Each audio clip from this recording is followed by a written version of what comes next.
Hello, everyone. I am back after a long, what can I say? Long absence. Long absence, I guess. I had COVID for a while there, and I just decided to give myself a little bit of time to recover and um, try to get back on the horse and address some news going on in Chicago. You know, I was talking a lot about basketball the last time I was on this channel, and now we're going to talk about the Bears. I've have discussed the Bears in the past on this channel, and but recently I haven't much. Um, you guys, I know a lot. I've gained a lot of popularity over my draft reaction to Justin Fields, the Bears trade up, getting him. Um, what else? Just talking about the Bears during training camp in years past and everything like that through my podcast on Anchor and through Spotify. That kind of thing. But now we are going into a new era here. Ryan Pace has got fired. So did Matt Nagy. Those guys are out. They have found a new general manager, which we will get onto later. Uh, it's still searching for that head coach, but it sounds like they are picking up the pace here, and they should find one pretty soon, maybe as soon as tomorrow. And maybe they've already found him already if you're watching this, even soon after it has been released onto YouTube. But the Bears, uh, you know, how this whole thing started out, I mean, the Giants were the only other team that had hired a GM uh, along with the Bears. And yeah, no other team has hired a GM. And there's how many other GM openings right now? I gotta think. The Vikings are one. I can't think off the top of my head who else needs a GM. I believe. I think it's. Let me go check real quick. I'm just gonna do a quick search up right here. Um, let's see. Val GMs. I'm pretty sure when they bring it up, I'm gonna be feel so stupid. But um, so the Giants, of course, they need a new GM. David Gettleman, quote unquote, retired. That's what they're gonna say, I think. But the Raiders as well. I guess I forgot about the Raiders. I think it's the Raiders, Giants, Bears, Vikings. Giants obviously hired Joe Shane, which um, was pretty well received by most of the media. Um, so there's that for you. But the one thing I was really surprised about was the firing of Mike Mayock just a little bit. And I saw the reports coming out that they were looking at GM candidates and head coaching candidates. The Las Vegas Raiders were, while Mayock was still there, and who knows, there's still a chance that they could bring back Bisaccia. But there's been some, John Harbaugh buzz and, Jim Harbaugh buzz, and over there, and but there's really no other guy that really comes to mind in terms of candidates other than Rich Bisaccia. Um, as far as other general managers go, I mean, we haven't heard much from the Raiders in that regard, but they want to interview guys. They want to get this GM position right. Um, Kind of upset for Mike Mayock. Mike Mayock's been one of my favorite guys on TV for football, but you know what this could mean. He could come back to TV. That would be pretty nice. I bet NFL Network would welcome him back with open arms. That'd be great. Him and Daniel Jeremiah. Although Daniel Jeremiah has done a very good job as well covering the draft. Now, yeah. So the Giants hired Joe Shane, of course. Then again, the Raiders I talked about. Uh, and then the Vikings. It was pretty much like a bidding war between the two teams, uh, the Bears and the Vikings. The Bears were listing their GM candidates like right away. Like we want, Dodds, we want Morocco Brown, we want, uh, all these guys. Jeff Ireland, Rick Smith started to come out early in the process, although they were never able to get an interview going. But the name that really didn't come up at the beginning was Ryan Poles. No one really ever heard much about Ryan Poles, and neither did I. I to be honest, I never thought of hearing his name at all during this process, but his name was there. But first, I want to get into why the Vikings actually fired Rick Spielman, as if he was the issue for all of their problems. Not winning. A couple years ago, they made the divisional round, and they were giving it to the 49ers a little bit. They were given some fight there, but I just don't understand why they would fire Rick Spielman. I mean, Rick Spielman put together a very talented roster, and that's what it was. I mean, that's kind of what was against Zimmer, was that he had this very talented roster full of defensive players. And I know they had injury issues as well. With Danielle Hunter always being out, and Harrison Smith is starting to actually put together a couple healthy years here, but Anthony Barr can't stay on the field, and they have guys like, again, Danielle Hunter, Anthony Barr, Eric Kendricks, and all these guys, these corners that they draft, like Cam Dantzler they were not expecting him to be like their number one corner, but here we are, and they were able to go out and get Patrick Peterson on that defense. Like that defense, Dalvin Tomlinson for the Vikings, Michael Pierce, and that D-line was going to be insane. Never amounted to anything. And then the offense on paper was supposed to look pretty good. I thought they drafted pretty well. Garrett Bradbury, you'd hope he'd be better, obviously. But they did, Christian Darrisaw fell in their laps, and, Brian O'Neill is one of the better right tackles in the league. And then, you've got Dalvin Cook, Justin Jefferson, Adam Thielen, and then Kirk Cousins at quarterback. You could argue what type of tier he is, but man, I don't think it was Rick Spielman's fault. Like he put together a fantastically talented roster.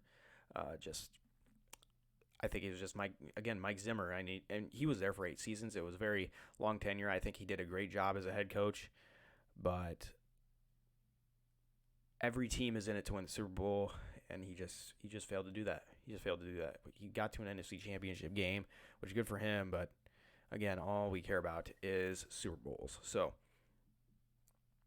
Vikings and Bears were Vikings were, copying their list off of the Bears, if we're being honest. Now, that could obviously not be the case at all, but the Vikings candidates were starting to list off, reports were starting to list off Vikings candidates after the Bears listed off their candidates, and the lists were very, very similar. But yeah, I mean, as soon as the first round of interviews came through with Jeff Ireland and Ed Dodds, he took his name out of the equation because he just had a terrible interview.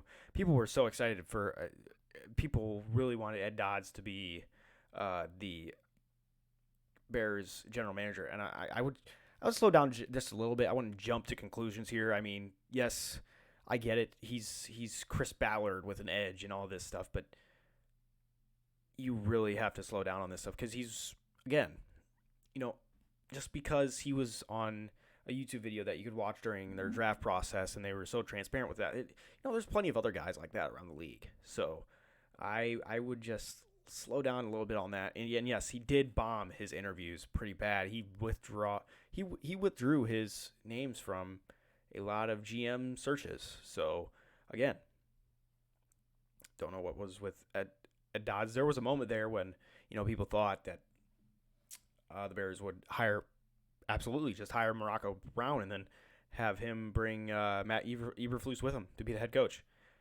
Now it's not sounding like that, and we'll get to that later. But yeah, so later it just became a bidding war between Ryan Poles. I mean, between the Minnesota Vikings and the Chicago Bears for Ryan Poles. Minnesota Vikings came out. They they they really didn't hide it. They loved Ryan Poles. They decided to give him a second interview, and that's what they did. They scheduled a second interview for, I believe, tomorrow or the day after that. It was their top two candidates were Kwesi Adolfo-Mensah and Ryan Poles. And once George heard about that, I think he decided, get you to come in a day or two earlier because you're our guy and we want to make sure that we get you, which was a really good power move by George. I applaud him for that. George McCaskey, of course, for doing that.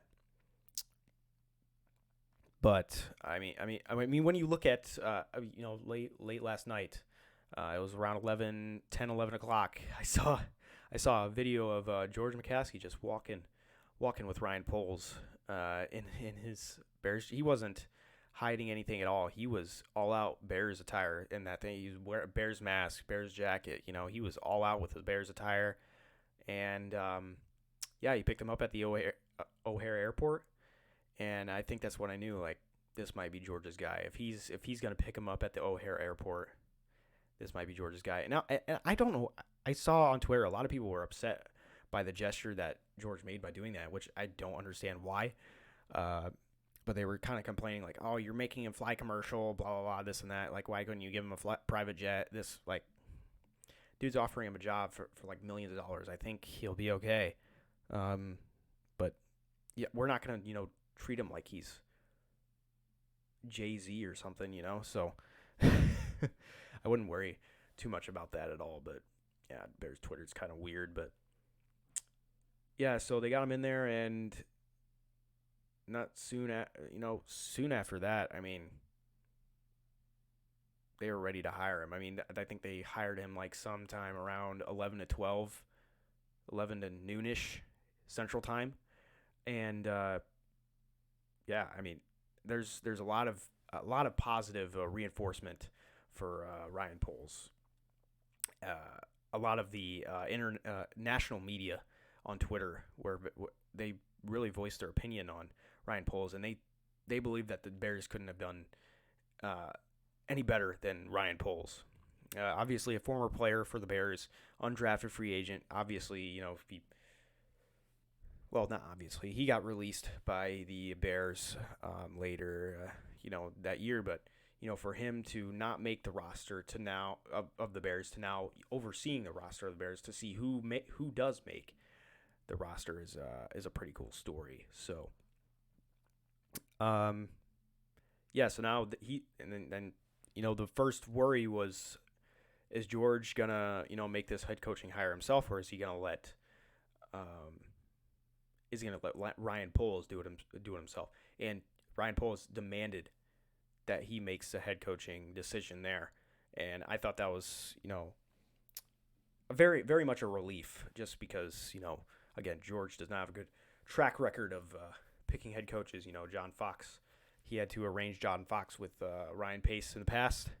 We all know that didn't go well. But now we get to let Ryan Poles pick the next guy to be the head coach of the Bears. And the three finalists, as of right now, the list, there are reports that say that the list could expand, and it could expand as soon as tomorrow. He interviewed Jim Caldwell today. Ryan Poles did already. He was hired, and then they're just like, okay, since we hired you, Ryan, we need you to interview Jim Caldwell real quick. and they did that, and there are reports out that said that Jim Caldwell did a pretty damn good job with that interview. Now, I know a lot of Bears fans don't want to hear that. They don't want to hear that Jim Caldwell could be the guy in Chicago, but we'll talk about that later. I'll talk about what I think about these three finalists as of right now. Obviously, again, the list could expand. Also, Dan Quinn and Matt Eberflus will both be interviewing tomorrow and this just came out just a couple hours ago, that Dan Quinn was going to actually interview tomorrow. There hasn't been a second interview set. Well, there hasn't been a second interview done for the Broncos yet. And but they said that they were going to do a second. The Broncos said that they were going to do a second interview with Dan Quinn because, again, everybody thought that Dan Quinn was going to be it kind of was unquestioned that Dan Quinn was just going to be the head coach of the Broncos next year. But they haven't had a second interview set with him. They haven't had the second interview. I cannot talk right now. But they have the second interview set with the Bears for Dan Quinn. So it makes you wonder, maybe Dan Quinn's favoring the Bears job heavily over the Broncos job. And that might make you think why. That might make you think that Dan Quinn could be the guy. He could be the head coach there. But you can look at it in all sorts of ways, all different types of ways. I have always heard that, if Ryan Poles was going to get hired by the Bears, that Dan Quinn would be his number one guy for the head coaching job, which makes a lot of sense considering just where he's been, learning from Pioli and Veach and John Dorsey. So then we've got Eberflus, of course. Eberflus, the Bears have been in on him from pretty much since the jump. Everybody kind of knew that the Bears really liked Eberflus, but again, just heavy favoritism to the Colts, which is, I think, more so Bill Polian than anything. But I would say it's between Caldwell and Dan Quinn, though. Just by the hiring of the general manager, Ryan Poles. He decided. So George decided to hire Ryan Poles, and then we kind of knew that who the two candidates were with Jim Caldwell being in the building. That was more so a Bill Polian pick than anything, but by what it seems, I think Ryan Poles really likes Jim Caldwell too. He likes to have a veteran, leader at the head coaching position. A guy that's been there before and has won as a head coach. And then, of course, Dan Quinn, who has also won as a head coach. And I think that's where we will get into what I think about the head coaches. Now, first one, Matt Eberflus. I can't really make up my mind on Matt Eberflus if he be the Bears head coach, just because of he hasn't been a head coach before in the NFL, and I do think he could be a good leader, but there is no evidence that he can put together a staff that could maximize Justin Fields' talent, and the way that stacks up against like the other candidates. And I think you guys will know what I mean. I'm kind of unsure about the status of Eberflus for that reason. But I do think he could be a great leader as a head coach. But I think the offensive coordination of the game has to be better. And if I don't know if it's gonna be better, then I don't know if I want to be taking that risk. And that's kind of where we go on with Dan Quinn here. Dan Quinn has always been known for putting together an excellent coaching staff, primarily offensively. Now, what Dan Quinn has done with the Cowboys defense this past year, I think it's very exciting. It's very exciting to look at, to see, and if the Bears defense could be like that opportunistic, turnover-based defense again, I would not be upset with it at all. I'd actually be very excited again. I'd also see what he could do with Roquan Smith. I think he could really elevate Roquan Smith's game even more, and I didn't think that it would be even possible, but it is. He has been able to do to create pressure for both for all his pass rushers, really, is just remarkable. Vic Beasley walked into 12 sacks in his scheme. So, but I think Robert Quinn and Khalil Mack will be both be back in their natural positions in this 3-4 defense. 4-3 defense. Excuse me. Roquan Smith would kind of be used like a Lance Briggs almost, and that's kind of if we do hire Dan Quinn. If we do hire Dan Quinn, I would look out for him bringing in more guys in the box because that's what his scheme needs is a lot of guys that can play in the box, get downhill, stop the run, cover a little bit. But I think Roquan Smith's still going to be that main guy, obviously. But yeah, I'm worried for Eddie Jackson in that scheme. I really am. I think he's kind of expendable in Dan Quinn's scheme, but we've kind of seen, Eddie Jackson. He had that good 2018 season, but I just don't think he could return to that form. I mean, he's a solid player, but I don't think he's anything that he was in the 2018 season. It was a lightning in the bottle, like lightning in a bottle for him. Excuse me one second, but don't want my microphone to hit me. Come on, there we go. Okay, so Eddie Jackson could definitely be expendable. But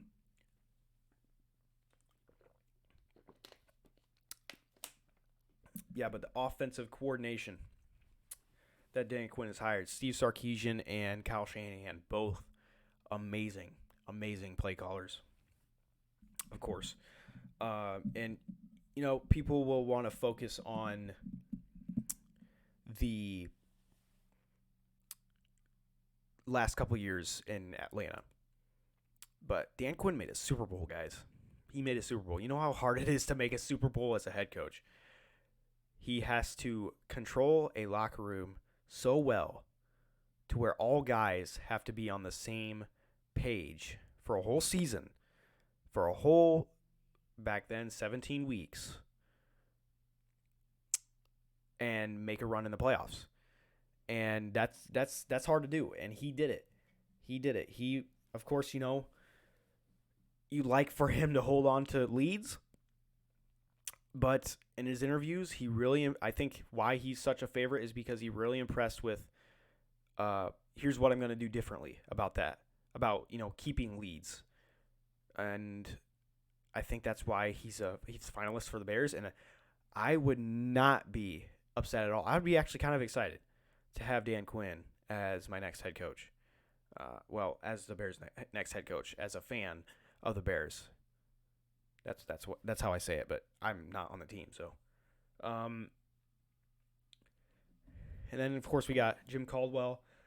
I would be less excited than I'd be less excited if the Bears hired Jim Caldwell than I would be if they hired Dan Quinn. But by no means would I be upset by it. By no means. I mean, this guy was a winner in Detroit. In Detroit, he was a winner.